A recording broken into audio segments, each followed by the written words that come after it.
шапанды киіп хан атластан, не деген әдемі жарасқан. Аралап Ташкент, Бұхара, Самархан, армысыздар, арулар, абысындар.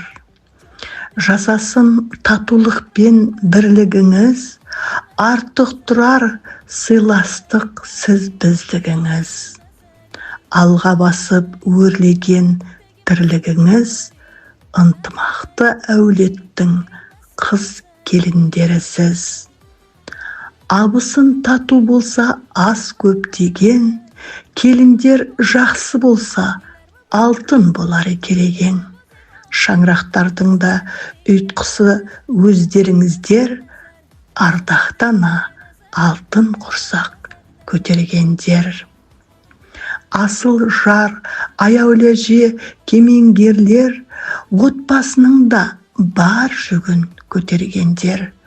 Азаматтарыңыз алдыңызда аман болып, қоса қарып 100 жасқа бірге жетіңіздер. Алланы шын сүйетін мүминсіздер, мұсылмандық парыздарды өтегендер. Құран оқып, бабалар рухын құрметтегендер, зиярат етіп, аруақтарға арнап ас бергендер.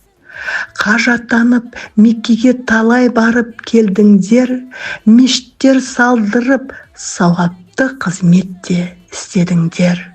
Жапырақтарың жайылып, өсіп өніңдер, қажы қария атансын, болашақта немере шөберелер.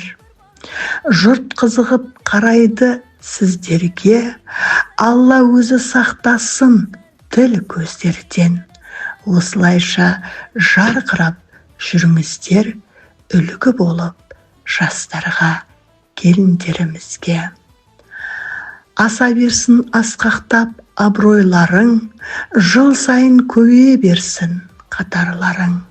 Лайықты боп Келімбердиевтің келіндері деген ғажабатқа өздеріңді үлгі тұтып мақтап жүрсін ел ауыздарында. Өлеңді жазған және оқыған Дина Мұстафа.